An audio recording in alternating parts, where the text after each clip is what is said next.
Hello and welcome to our first movie review of 2019. Is this the first one we filmed and watched? Yes. This is our first new release that we have watched in 2019. It is our first full movie review we are filming in 2019, so welcome. Today we're talking about Glass by M. Night Shyamalan. This is a third movie in a trilogy, surprisingly, because the first movie everyone thought was a standalone until we got to the second one, and then you realize it's a series, so good times. So, if you haven't been keeping up with the franchise, it's Unbreakable, Split, they've come out far apart, but it is M. Night Shyamalan's grounded superhero universe.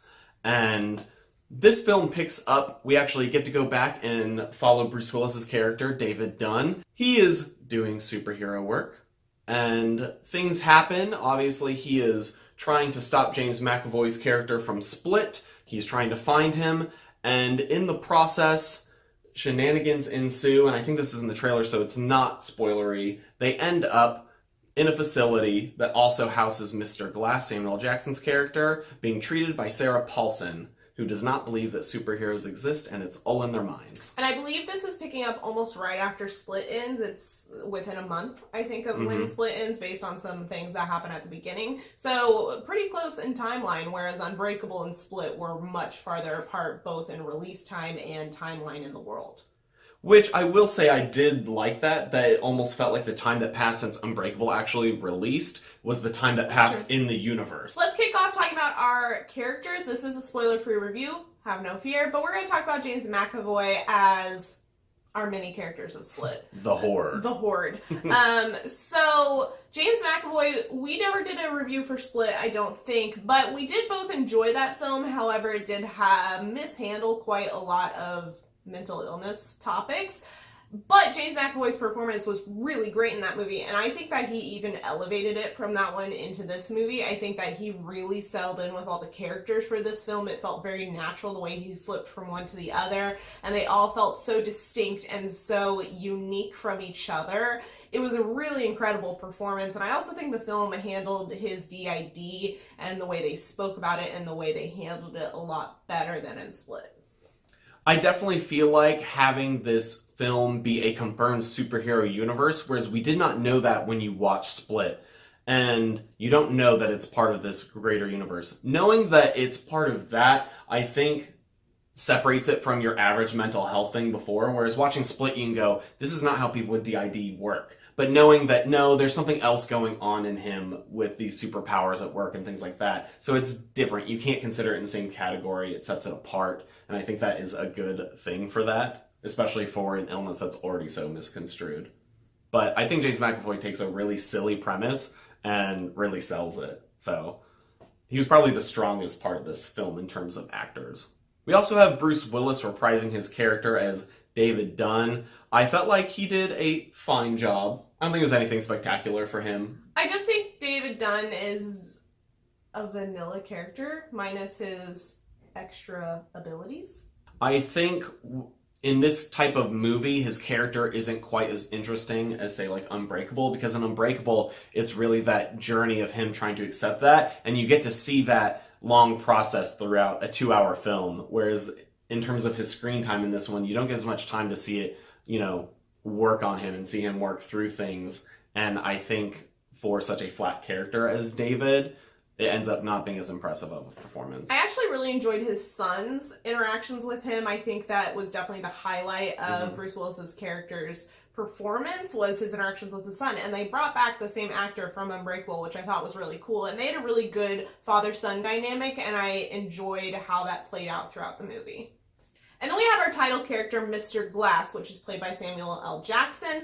I think he was excellent. He made a really interesting villain in Unbreakable. He makes a really interesting villain here, and without being spoilery, he sells the ending of this film so well, I think. I think that his performance towards the end of this movie just was really, really great and played with the other characters really well.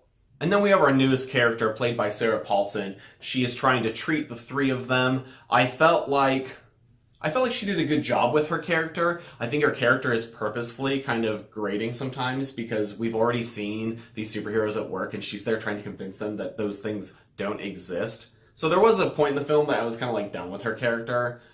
But a lot of the problems that I had with her character I felt like were It was resolved by the end of it. resolved is the word I was looking for. Yeah, so I felt like they resolved a lot of the issues in the later parts of the film that I had with their character going into it. And overall, I think she was a good part of the film. I think that she was a really good cast. I think Sarah Paulson needs to be in all the things except for Bird Box. She was wasted in that. But I think she's a really great actress and can do a wide range of roles. So the plot of this film, again, this is spoiler free, but we still wanted to talk about, the different pacing and all that kind of thing. I think that this was pretty clearly a Act 1, Act 2, Act 3 laid out film, which I think worked really well for the format of the plot. I will say that the third act is something that a lot of people hated about this movie. I loved it. I think it was great. But plot-wise, I think that this was a really interesting superhero film. I think that it was much different than a lot of other superhero films, so I think maybe that's why a lot of people didn't like it at the end of the day, is because they were going in expecting a Marvel-level superhero show, because you think superheroes, you think of something like that, or DC, or whatever, the big budget, cinematic things, and this is different than that, and I actually really liked the change-up. I actually had more issues with the second act of the film. I felt like that was probably where the film started to crawl a little bit and spent probably a little bit too much time there.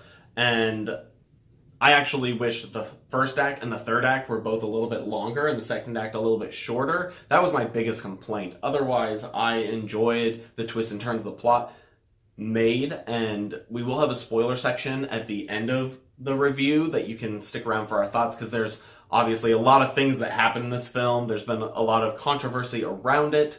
And a lot of people list those choices as bizarre, but for me, they made perfect sense for what I felt like this movie was going for. So obviously, I think the thing that is making most people disagree about this film is the third act. And I do think a lot of it has to do with expectations. I think people come into this series having watched Unbreakable, having watched Split, and they really want to see, the different characters reach their conclusions that you expect for them, and people invested a lot into those films. A lot of people love those movies, and so frankly, I think a lot of people came into this film hoping for too much of one thing, but I enjoyed it, and I'm much more interested in filmmakers taking risks with their movies than playing it safe and giving the film goers what they expect. That actually perfectly segues into our next point, which is talking about M. Night Shyamalan as a director.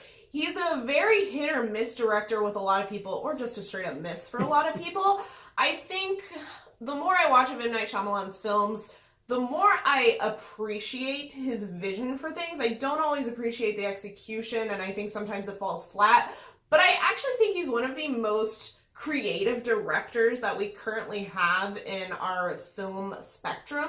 I think that he really goes hard with things. Like, he comes up with an idea and he just fucking goes for it, and I think that's really admirable. Actually, this film was incredibly ambitious in idea, in creativity, and just what he wanted to do with this, and this apparently was something he had planned from the minute he made Unbreakable. He just wasn't able to get the backing to get there until now, especially with the success of Split.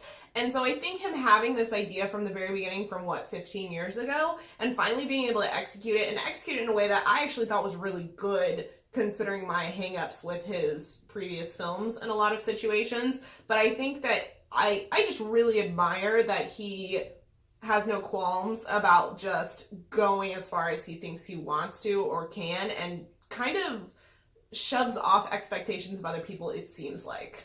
So that's our spoiler-free review. I think we both really enjoyed this movie. It definitely wasn't what we were expecting, and Unbreakable is one of my favorite movies. I really enjoy it. So it definitely wasn't what I was expecting, but I ended up really enjoying the final product. And I'm honestly, at this point, excited if he decided to do another movie in this universe.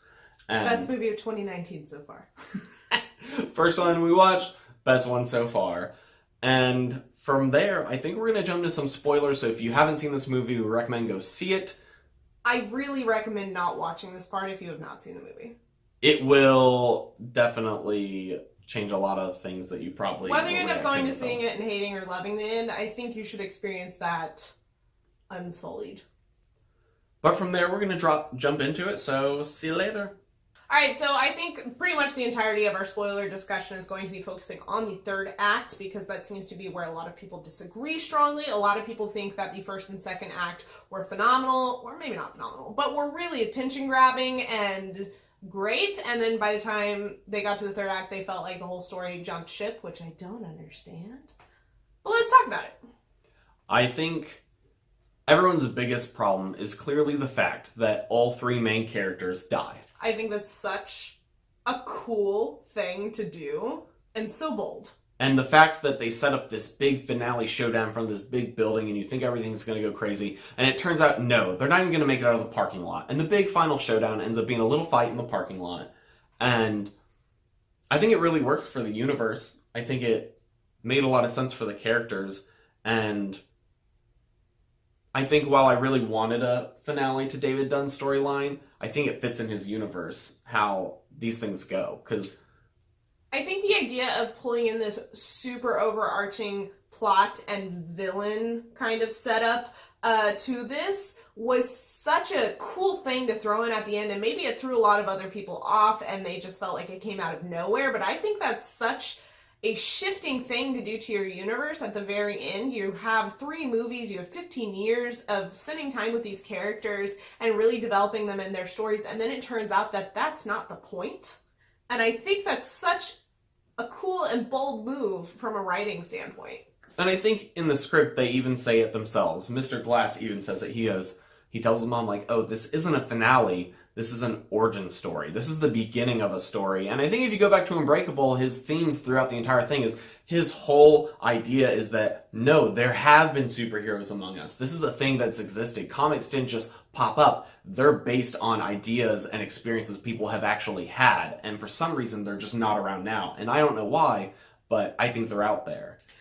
I also think that's such a cool theme to have through this entire trilogy, and something that they really laser focused on in this film is the fact that there have been superheroes and that comics have not bred superheroes. Superheroes have bred comics. And I think that's such a cool concept to have. I know I keep saying that, but I just think all of it's really nifty. And to introduce this secret society who think that superheroes, villain, anybody with powers should be kept down and should be concealed, and the way that they presented it and the way that Sarah Paulson's character flips at the end, I think was executed really well. Whether you agree with me or not, I personally really enjoyed it.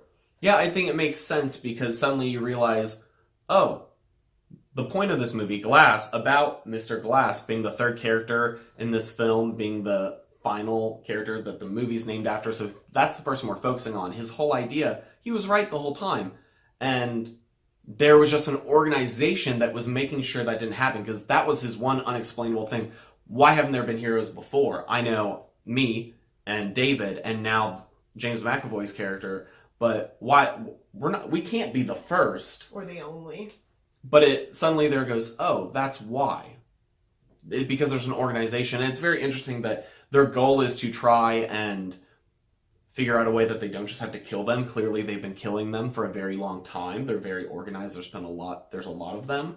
So I also like the little twist where she's like, there's always one that pops up, and as soon as one pops up, the opposite of them always pops up around the same area. Yeah, I really like that as well, because I find that it's the whole Batman conundrum where Batman's villains wouldn't exist without Batman, whereas this was almost opposite, whereas the heroes wouldn't exist without the villain. I thought that was a cool flip on its head with most comic themes. I also really liked that I find it rare in movies that if I have issues with something early in the movie, like concept-wise or world-building-wise, I have issues with, I don't often see them resolved in such a good way at the end. Like, there were so many things in this movie where I was like, this setup does not make sense. And then you get to the end and you're like, everything now makes sense. Like the whole them getting stuck in this facility and she has 3 days to fix them before the court deals with them. That would never happen in a mental health capacity that I'm aware of. You would not say, hey, fix these incredible, especially someone with DID. Like, you can't do that. Or someone with an incredibly ingrained delusion, as she thought they had. You can't fix that in 3 days. And I found it very strange to have this one, psychologist working on them and doing that, and having this specific facility. It was just very strange to me. And then you get to the end and you're like, because that's just a cover story. It makes sense.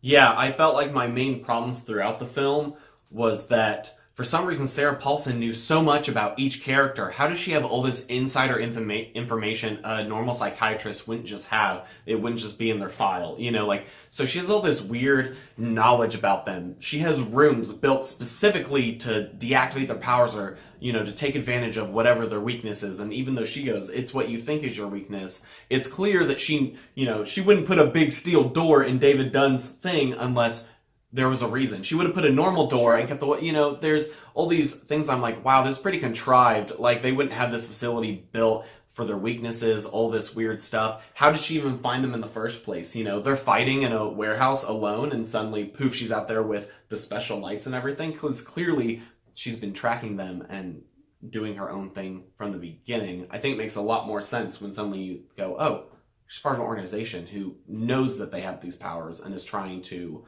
you know, deactivate them or kill them. So it's pretty clear from everything that we've already talked about that we really enjoyed this film, which I was shocked by because based on the initial reactions from people, we didn't see this till I think Sunday, the week it came out. We went and saw it with Half-Cocked. Shout out to Daniel if you haven't watched his review yet. If it's up, I think it is. Go watch it.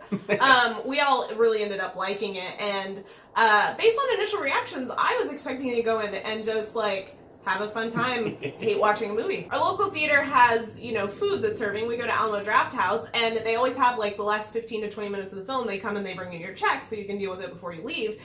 And I kind of hate that they do that because I'm sitting here being like, everyone says the third act's terrible, and I'm really loving the third act. So I'm sitting there being like, maybe this isn't the third act, and maybe this movie's longer than I was expecting. But then the checks came, and I was like, it's not. This is the third act, and everyone lied. I was upset. Obviously, we enjoyed the movie, but we also want to know what you guys thought. So if you stuck around this long, hop into that comment section and let us know what you thought about this movie. I know a lot of people have a lot of different opinions. We're happy to hear yours. Respectfully. And leave a like on this video if you enjoyed it, or if you hated it, also like the video. No reason for thumbs down, no matter what. And hit that subscribe button so you can keep up. We have a lot of fun videos planned for you guys. We're going to try and be a little more consistent, get more content to you. We'll see how it works out.